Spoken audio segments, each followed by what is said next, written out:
I know what you did last summer. I know what you did last summer हाल ही में Amazon पर stream हो रही सीरीज़ है। वैसे आपको बता दें, ये एक फिल्म सीरीज़ थी जिसका पहला भाग 1997 में आया था और दूसरा भाग जिसका नाम था I still no what you did last summer 1998 में आया था। जहाँ पहले भाग का रन टाइम था 1 घंटा 40 मिनट, वहीं दूसरे पार्ट का रन टाइम है 1 घंटा 41 मिनट। फिल्म के फर्स्ट पार्ट यानी आई know what you did last summer को जिम गिलेस्पी ने डायरेक्ट किया है और IMDb पर इसको 5.7 की रेटिंग मिली है, जबकि सेकंड पार्ट यानी I still no what you did last summer को डैनी कैनन ने डायरेक्ट किया है और IMDb पर इसको 4.7 की रेटिंग मिली है। दोनों ही पार्ट्स में मुख्य भूमिका में है जेनिफर लव ह्यूइट, सारा मिचेल गेलर और रयान फिलिप। पहला भाग है कि आई know what you did last summer. Film की शुरुआत में हमें किशोरों का एक समूह दिखाई देता है। वे सभी दोस्त थे जो एक पार्टी से लौट रहे थे। उनका दिन अच्छा रहा। इनमें से एक लड़का कार चला रहा था और दूसरा शरारती हरकत कर रहा था और ड्रिंक उसके हाथ से गिर जाता है और ड्राइविंग करने वाले लड़के पर पड़ता है, जिससे वह अपना संतुलन खो देता है और तभी एक बंदा कार के सामने आता है और इनकी गाड़ी उसे टक्कर मार देती है। ये एक बुरा हादसा था। जब वे कार से उतरकर देखते हैं तो जिस व्यक्ति को उन्होंने टक्कर मारी वह मरा हुआ था। वे चिंतित हो जाते हैं कि अब हम क्या करें। उनकी मंशा ये नहीं थी, लेकिन वह आदमी मर चुका था। वे उस आदमी के शव को छिपाने की योजना बनाते हैं। लड़कियों में से एक का नाम जूली और जूली का एक और दोस्त आ जाता है। वह उससे यहाँ रोकने का कारण पूछता है। वह बताती है कि हमारे एक दोस्त की हालत खराब है, इसलिए हम यहाँ कुछ ताज़ी हवा के लिए रुके हैं। ये सुनकर जूली का दोस्त वहाँ से चला जाता है। इसके बाद हमें दिखाया जाता है कि उन्होंने उस आदमी की लाश को समुद्र में फेंक दिया है। वे एक दूसरे से कहते हैं कि जो हो रहा है वह यहीं रहेगा। यहाँ से जाने के बाद कोई इस बारे में बात नहीं करेगा। इस घटना को 1 साल बीत जाता है।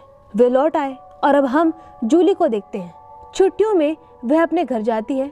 वहाँ उसे एक पत्र मिलता है जो उसके लिए ही था।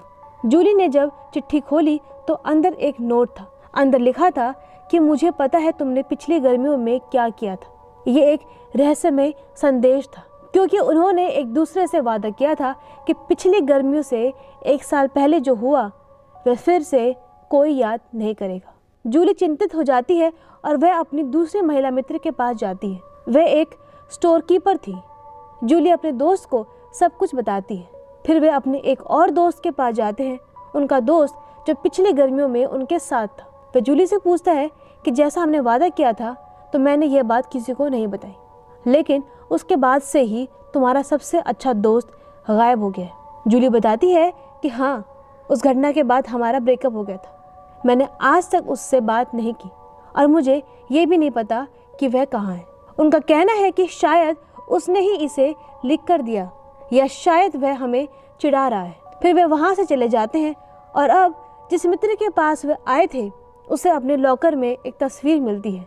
उस पर कैप्शन लिखा था कि मुझे पता है। लेकिन हैरान करने वाली बात यह है कि यह तस्वीर और कैप्शन यहाँ तक कैसे पहुँचा। वह समझ नहीं पा रहा था कि ये किसने किया और जैसे ही वह बाहर आया तो उसने देखा कि कोई उसकी कार ले जा रहा है। वह कार का पीछा करने लगता है ताकि वह देख सके कि उसकी गाड़ी कौन ले जा रहा है और अपनी गाड़ी रोक सके। इसी दौरान कार सवार उसे टक्कर मार देता है और वो घायल हो जाता है और उसका पीछा नहीं कर पाता क्योंकि वह तेजी से जा रहा था। अगले दिन हम देखते हैं कि घायल लड़का अस्पताल में है। उसके दोस्तों का एक समूह उसके पास आता है और उससे रात के बारे में पूछता है। क्या आपको याद है कि आपको रात में किसने मारा? वह कहता है कि नहीं, मैं किसी का चेहरा नहीं देख सका। फिर उसके दोस्त लौट आते हैं। जब दुकानदार लड़की अपने घर के अंदर जा रही थी तो एक आदमी उसके पीछे आ गया। वह एक छाया की तरह लग रहा था। उसके हाथ में खंजर भी है और आकर अलमारी में छिप जाता है, जिसके बारे में ये लड़की नहीं जानती थी। रात को कुछ भी नहीं हुआ, लेकिन सुबह जब लड़की उठती है तो उसे लगता है कि जैसे उसके बाल कट गए हैं। जब वो आईने में देखती है तो आईने पर जल्द लिखा होता है। उसे ये डरावना लगता है।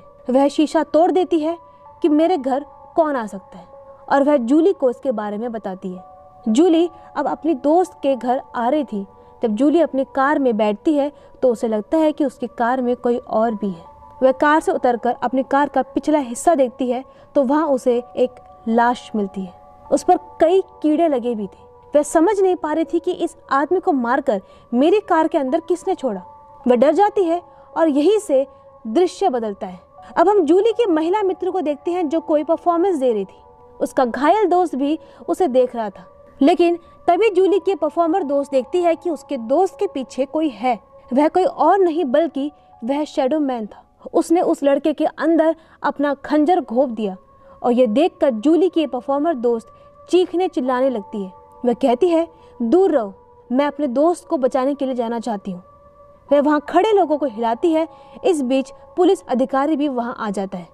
वह उससे पूछता है कि मुझे बताओ तुम क्यों चिल्ला रही हो। पुलिस अधिकारी ऊपर जाता है, लेकिन उसे वहाँ कोई लड़का नहीं मिला और न ही कोई खून वहाँ था। इस बात ने सभी को हैरान कर दिया और जूली की दोस्त डर गई और उसे समझ नहीं आ रहा था कि हुआ क्या है। पुलिस अधिकारी कहता है कि उसे डरने की जरूरत नहीं है, मेरे पास एक कार है, मैं तुम्हें ड्रॉप कर देता हूँ। जूली की दोस्त बैठती है और जब वे आगे बढ़ती है तो उन्हें एक कार दिखाई देती है। इसका बोनट खुला हुआ था।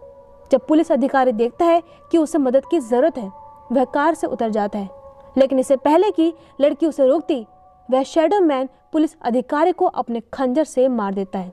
अब वह शैडो मैन जूली की दोस्त की ओर आ रहा था, लेकिन उसने अपनी शक्तियों को इकट्ठा किया और कार के शीशे को तोड़ दिया और वो उसमें से बाहर आ गई। फिर वह भागकर उस दुकान पर जाती है जहां वह काम करती है। वह वहां से अपनी दोस्त जूली को कॉल करती है, लेकिन तभी लड़की को एक आवाज़ सुनाई देती है जैसे उसकी दुकान में कोई है। वह सही कह रही थी कि शैडो मैन अंदर आता है और उसने उसकी सहयोगी को बुरी तरह मार डाला। अब शैडो मैन जूली की दोस्त की तरफ बढ़ रहा होता है और शैडो मैन ने उस लड़की को फेंक दिया, लेकिन लड़की ने हिम्मत नहीं हारी। जूली की दोस्त खिड़की से कूद जाती है, लेकिन जैसे ही वह देखती है तो उसके सामने शैडो मैन आदमी खड़ा होता है और वो इस लड़की की गर्दन को अपने खंजर से काट देता है। दूसरी तरफ हम देखते हैं कि जूली अपने उसी पुराने दोस्त के साथ थी ताकि इस घटना के बारे में पूछ सके और ये जानने के लिए कि वह शैडो मैन के बारे में जानता है या नहीं। जब वह देखती है कि उसका दोस्त ठीक है और उसे कुछ नहीं हुआ है तो वह सोचती है कि शैडो मैन है, हमने उसे छोड़ दिया और उसका बदला लेने के लिए वह हम सबको डरा रहा है। वह पागल है और यहाँ तक कि वो ही हत्याएं भी कर रहा है। वह वहाँ से भागती है, लेकिन उसका दोस्त कहता है कि मुझसे डरो मत, मैं शैडो मैन नहीं हूँ। इस बीच कोई आकर उसके दोस्त के चेहरे पर वार कर देता है। इससे वह होश खो बैठता है। फिर वह आदमी जूली के पास जाता है और कहता है कि मैं तुम्हारी जान बचाऊंगा, नाव में बैठो। जूली डर गई थी और उसके पास कोई दूसरा विकल्प नहीं था। वह नाव में बैठती है और इसी बीच शैडो मैन ने फिर अपना खंजर निकाला और इसी वक्त जूली के उसी दोस्त को होश आ जाता है। वह शैडो मैन को मारने के लिए उनके पास आता है ताकि वो अपने दोस्त जूली को बचा सके, लेकिन शैडो मैन जूली की दोस्त के चेहरे पर जोर से वार करता है जिससे वह नीचे गिर जाता है और जूली अपनी जान बचाते हुए जहाज के पिछले हिस्से में चली जाती है। वहां वह अपने दोस्त की लाश देखती है जिसकी कार चोरी हो गई थी और वह यहाँ डर जाती है और कहती है कि मैं अपनी जान कैसे बचाऊंगी, मुझे समझ में नहीं आ रहा है। और उसी वक्त शैडो मैन भी वहां पहुंच जाता है। इससे पहले आदमी जूली पर हमला करता या मारता, उसका हाथ रस्सी में फंस जाता है और यह अच्छी बात रही क्योंकि जिस रस्सी में उसका हाथ फंसा था उसे खींचा जा सकता है और जूली का दोस्त ऐसा ही करता है। इससे वह रस्सी खींचने लगता है जिससे शैडो मैन का हाथ कट जाता है और यहाँ से हमें 1 साल बाद का सीन दिखाया जाता है। जूली बच गई है और वह नहाने जा रही थी और वह देखती है कि उसके सामने शीशे पर लिखा था, मुझे पता है। इसी के साथ भाग 1 यही समाप्त होता है।